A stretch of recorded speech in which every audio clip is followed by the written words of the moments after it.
The computer's not going to get tired. It's not scared. It's going to follow its rules and do as close to a perfect maneuver as it can do.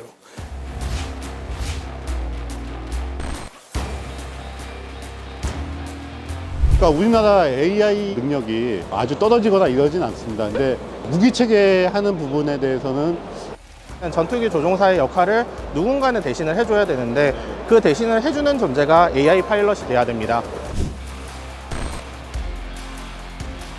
Your kind is headed for extinction. Maybe so, sir. But not today.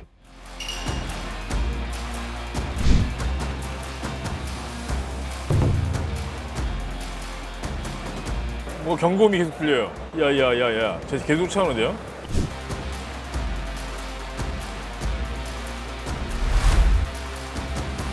여기 지금 뭐 시뮬레이터도 좀 있는 것 같은데 이것도 같이 설명을 좀 부탁드려도 될까요? 이건 정확하게 말씀드리면 AI를 훈련하기 위한 시뮬레이터라고 보시면 돼요. 현재 저 AI의 성능이 어느 정도 되는지를 우리가 평가하기 위한 블루가 유인 조종사가 되고요. 레드가 저희가 개발한 AI입니다. 아, 그래서 이제 한성호 연구원은 사실 플라이트 시뮬레이터계 이세돌 같은 그렇습니까? 되게 유명하신 분이십니다. 혹하게 좀 트레이닝 시키는 그 교관입니다. 한번 좀 어떻게 좀 진행되는지 좀 보여주실 수 있나요? 이제 보이죠. 그러니까 이제 저런 공중전이나 이런 거는 사실 데이터가 없기 때문에 저기 나온 대로 광학습이라는 어떤 기법을 일단 개발했고요. 나중에 이런 시뮬레이터 통해서 데이터가 추적이 되면 한 몇 년 후에는 저희도 이제 실제 기체에 한번 탑재해가지고 시증을 하는 게 목표입니다. 조정을 해볼 수 있어요? 해보셔야 됩니다. 이거 원래 체험하라고 지금 그래요? 하는 네. 거다. 어렵지 예. 않나요? 아이고, 네. 이게 제가 고개를 어떻게 하냐에 따라서 이게 설명을 잠깐 드리도록 하겠습니다. 네네네. 탑승하시고 있는 기체는 FA50이고요. 저희가 FA50의 그 데이터를 받아와서 AI와 상대를 할 수 있는 시뮬레이터를 만들었고요. 게임이 시작되게 되면은 저희가 학습한 AI가 프로파일러닝 기준으로 한시 방향에서 스폰이 되게 될 겁니다. 그러면은 이제 서로 꼬리를 무는 기동을 해주셔야, 안 그러면 AI가 잡아버리거든요. 아, 저를요? 예. 그래서 살아남으셔가지고 최대한 기동을 하시면서 잡을 수 있으면 제일 좋습니다. 알겠습니다. 시작하도록 하겠습니다. 네. 이 아래 보시면 전술 상황 지도가 나오는데 여기 지도에 이제 프로파일러님 위치하고 적기의 위치가 지금 시연이 되고 있습니다. 지금 적기 1마일, 0.9마일. 보이는데 아이고. 아이고. 자, 이게 지금 정면으로 오게 되면 AI가 훨씬 더 사격 시력이 좋습니다. 그래서 지금 격추를 당하신 상황이 되겠습니다. 그렇군요. 한 번 더 아. 해보시겠습니까? 한번 예, 한 번 더. 네, 한 번 더 도전을. 야. 처음에 올 때는 약간 비껴 가셔야 됩니다. 먼저 적기의 공격을 한번 흘려낸 다음에 차후 기동을 들어가셔야 됩니다. 알겠습니다. 가보시죠. 네, 시작하겠습니다. 오, 제가 저를 쫓아와요. 야야야야, 저 계속 쫓아오는데요? 예. 자, 좋습니다. 지금 적기 지금 뒤에 붙어 제 있습니다. 뒤에 붙어 있어요 벌써. 왜 이렇게 빠른 거야, 저 친구는. 자, 그럼 일리 나와야 되는데 이제. 아직도 안 나오네. 뭐 경고음이 계속 들려요. 지금 너무 많이 당기셔가지고. 그래요? 예. 살려고요. 저 지금 수직 상승하고 있는데 안 보이네요. 정면 한번 봐보시면요. 지금 속도계가 지금 60노트거든요. 저런. 거의 스톨 예, 그러네요. 실속하시고 너무 고도가 떨어지셔가지고 지금 게임이 끝이 났어요. 그래요? 예. 저런. 쉽지 않네요. 저 AI 저 친구 진짜 1년 뒤에는 이 RX에 가지고 나올 때는 훨씬 더 무서워진 상태로 나올 예정입니다. 지금도 손에 막 땀이 나는데. 잘하셨습니다. 예, 그래도 칭찬해 주셔서 감사합니다. 예, 좋은 경험이었습니다.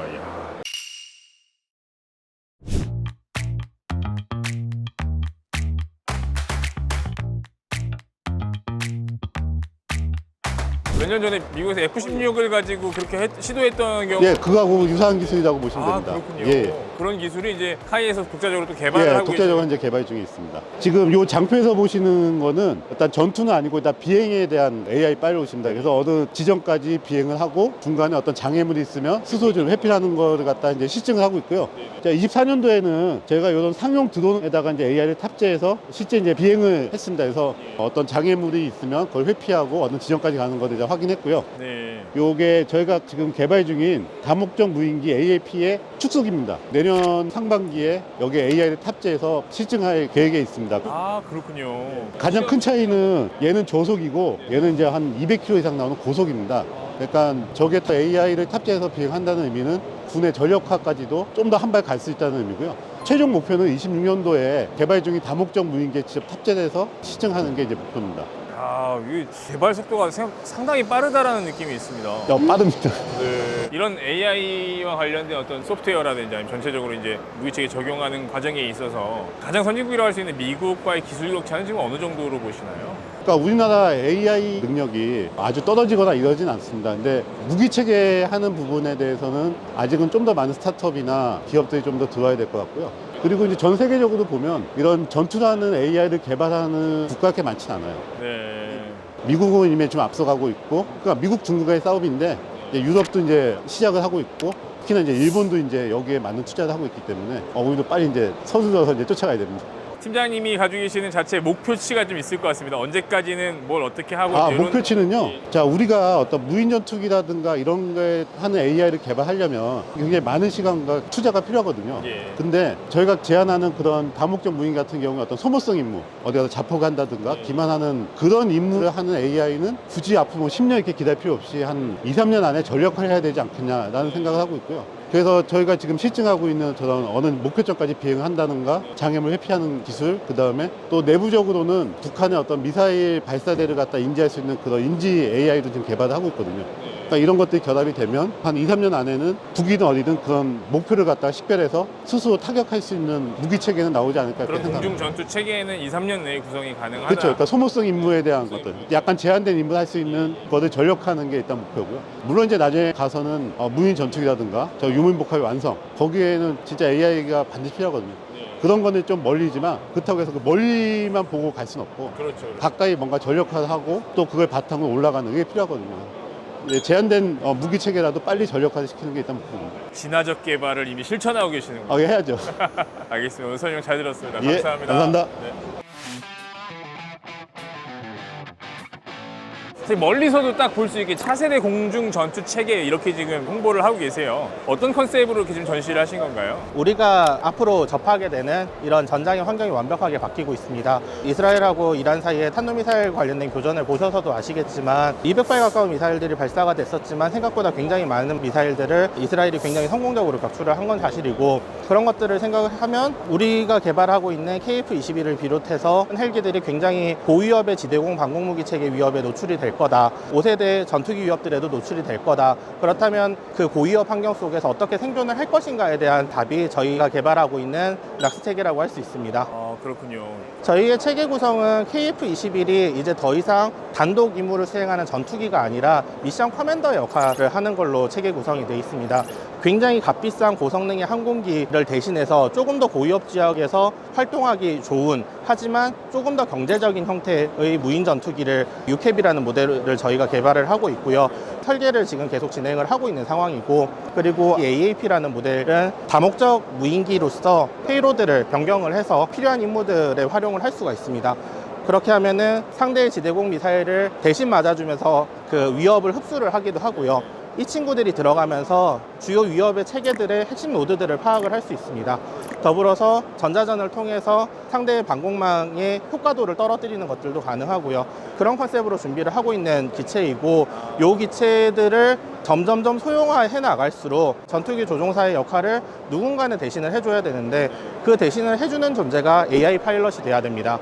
그렇기 때문에 좀 더 고도화된 이런 인공지능에 대한 개발을 어떻게 할 것이고, 그걸 실제로 실비행이 가능한 형태로 구현을 할 것이냐, 그 부분이 아마 앞으로의 저희 기술 개발의 핵심이 될 것으로 봅니다. 그렇군요. 이런 것들이 가능하려면 많은 양의 데이터를 전송하고 수신해야 되고 하잖아요. 그러려면 좀 출력량이라든지 전송량을 감당할 수 있는 비행기 자체의 어떤 역량도 좀 세팅이 되어야 될 텐데, 그런 부분에 대한 준비는 어느 정도 진행되고 있을까요? 보통 그런 통신과 데이터 링크에 대한 부분은 라인 오브 사이트를 유지를 할 거냐, 그러니까 가시선 통신을 유지를 할 거냐, 아니면은 BLOS라고 해서 다른 방식을 쓸 거냐에 대한 부분입니다. 뒤쪽에 저희 코너볼 보시게 되면 단순히 라인 오브 사이트 뿐만이 아니라 위성 체계를 기반으로 해서 흔히 스타링크와 같은 형태들의 저궤도 통신위성까지 이 체계들의 통합을 하는 방안을 고민을 하고 있고요. 그리고 각 체계별로 요구되는 상이한 데이터 링크의 요구들이 있을 것입니다. 그 부분에 대해서도 저희는 충분히 고민하고 있고, 아직은 자세하게 저희가 어떤 체계를 사용하고 있습니다라고는 말씀을 못 드리겠지만 분명히 명백히 다를 것이고 정말 현실적인 어프로치들을 보여드릴 수 있을 거라고 생각합니다. 아우, 믿음이 확 가는데요.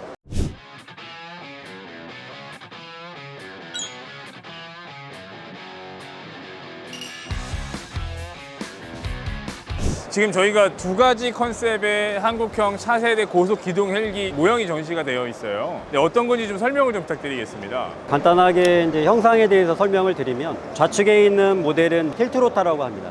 틸트로타라는 건 뭐냐면 제자리 이착륙을 할 때 이 로타가 이렇게 수직으로 지금 세워 있는 거를 말하는 거고요. 또 실제 이제 순항 비행을 할 때는 이 로타가 앞으로 수그려져서 속도를 내는 방식이라고 하거든요.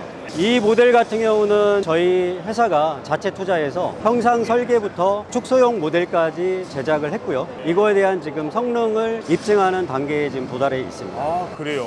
그게 사실 이제 외형으로 딱 봤을 때는 벨사가 만드는 V280이랑 되게 흡사하게 생겼어요. 흡사하다기보다는 틸트로타이기 때문에 기본적인 형상은 벨사의 항공기뿐만 아니라 다른 해외의 레오나르도 같은 경우도 이런 틸트로타 방식의 항공기가 있거든요. 결국은 이런 형태로 나올 수밖에 없는 겁니다. 최대 속도라든지 항속 거리라든지 그런 부분에 대해서는 어떻게 지금 목표를 하고 계시나요? 목표 같은 경우는 정부나 아니면 고객이 원하는 목표를 충족을 해야 되기 때문에 그 이상을 지금 충족하려고 노력을 하고 있고요.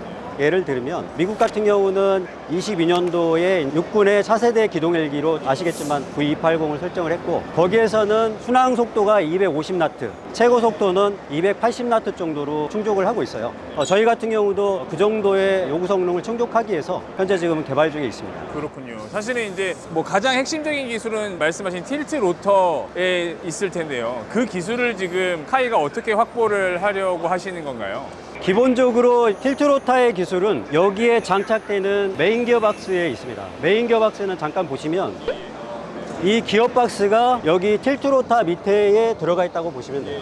그래서 제자리 비행할 때는 기어박스가 이렇게 이제 수직으로 되어 있고요. 그 다음에 앞으로 내가 이제 비행을 해서 나가겠다라고 하면 이 수직으로 돌다가 이제 앞으로 수그려지는 게 틸팅이라고 하거든요. 요 메인 기어박스 같은 경우는 저희가 자체 투자해서 현재 지금 컨셉 설계에서 성능 입증까지 이렇게 지금 구현한 상태입니다. 이미 자체적으로 투자를 해서 확보를 하신. 그렇죠. 그래서 이제 이것이 이제 나중에 실증기에 적용이 되면은 이제 항공기에 적용할 수 있는 거죠.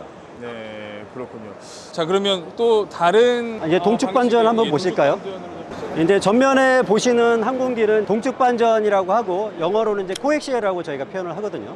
틸트로타와 차이가 뭐냐면, 틸트로타는 고정익 베이스라고 한다면 동축 반전 헬기는 회전익 헬기 베이스입니다. 그래서 헬기 형태로 세워 있고 로타 하나만 빼면 기존의 헬기하고 동일한 거죠. 그렇죠. 로타 하나 더 붙었잖아요. 그렇죠. 네네네. 로타가 아래 상부 두 개가 있고, 이 로타가 하나는 시계 방향으로 하나는 반시계 방향으로 이제 회전을 하거든요. 근데 이거의 장점은 기존의 헬기 같은 경우는 로타가 한쪽에서만 돌게 되면 이 몸통은 반대로 돌게 있어요. 이제 이거를 안티토큐라고 표현을 하는데, 그것을 상쇄하기 위해서 통상 뒤에 이제 꼬리 로타를 장착하잖아요. 근데 이제 얘 같은 경우는 어퍼와 로우의 로타가 상대로 돌기 때문에 이 동체가 회전하지 않습니다. 그렇죠. 그 장점이 있고, 두 번째는 하나의 로타만 돌 때는 동력이 부족하다고 표현하는데, 로타가 두 개가 돌게 되면 아무래도 이제 제자리 비행을 할 때 아니면 상승할 때 힘이 좋기 때문에 제자리 운용할 때는 장점이 있습니다. 파버링이라든지 이런 거에서는. 네, 그래서 이제 얘도 결국은 핵심 장비 중에 하나가 기어박스에 있습니다. 그래서 이제 우측에 보시면은 얘는 동축 반전이기 때문에 하나는 반시계 방향으로, 아래 거는 뭐 시계 방향으로 회전하면서 로타의 축이 두 개가 있는 거죠, 실제로는. 네네네. 그래서 상부 로타와 하부 로타가 이렇게 있어서 두 개의 마스터가 반대로 돌면서 로타가 회전할 수 있도록 합니다. 그래서 실질적으로 메인 기어박스의 상위 레벨의 기술은 이 동축 반전에 있다고 보시면 됩니다. 그래서 저희는 이것도 자체 투자해서 이미 이제 항공기에 적용할 수 있는 컨셉 설계와 성능 검증을 진행을 하고 있습니다. 그러면 이게 카이는 그 두 가지를 다 우리가 대비할 수 있다라는 자신감으로 두 가지 기술을 다. 그렇죠. 이 메인 기어박스 같은 경우는 저희가 자체 투자해서 기술을 확보하고 있고요. 이런 이제 형상 같은 경우는 정부의 예산으로 무기체계 패키징이라는 R&D 핵심 기술이 있습니다. 그 R&D 핵심 기술을 저희가 수주를 해서 1단계, 2단계 과제로 25년도에서 26년도까지 지금 개발을 하고 있거든요. 그 개발의 산물이 이제 이 형태라고 보시면 됩니다. 그래서 이 모형을 실제 저희가 저희 자체 기술로 설계하고 제작을 해서 성능 검증을 해서 툭쏘기로 이제 테스트를 해놓으면 나중에 체계 개발을 할 때 이제 실제 적용할 수 있는 기술을 미리 확보하는 거죠. 만약에 이게 이제 기술이 확보되지 않은 상태에서 차세대 고속 중형 기동헬기 사업이 가게 된다면 국내에서 운용하는 전력임에도 불구하고 해외 거를 사거나 아니면은 해외가 기술적인 우위를 갖고 수 있기 때문에 국내 업체들이 기술을 미리 확보해서 간다면 나중에 이제 개발을 한 다음에 소요군이 운용할 때 정비를 하거나 뭐 후속 유닛을 할 때 근접해서 지원할 수 있는 그런 장점이 있는 거죠. 사실은 그런 타임 테이블이 되게 좀 빡빡할 것 같아요. 왜냐면 이미 정부에서 방사추이를 통해서 차세대 고속기동헬기에 간다라고 결정을 했고, 그렇기 때문에 이제 기술이 있다는 걸 빠른 시일 내에 좀 검증을 하셔야 될 것 같은데. 어떻든 뭐 저희가 차세대 기동헬기를 이제 핵심 기술을 개발하고 있지만 이렇게 할 수 있는 기반은 수리온, 그다음에 수리온에 파생된 약 6, 7가지의 항공기들, 그리고 최근에 이제 개발 완료한 LH 항공기를 개발하면서 설계, 제작, 성능 검증, 그다음에 가망 인증까지 저희가 풀 스케일을 경험을 해봤고, 또 이제 수리온 같은 경우는 납품을 하고 나서 각 지역별로 AS 센터를 유지하면서 조종사분들이나 소요군들이 원할 때 제때 정비하는 능력까지 갖추었기 때문에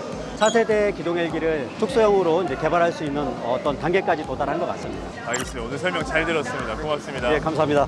네.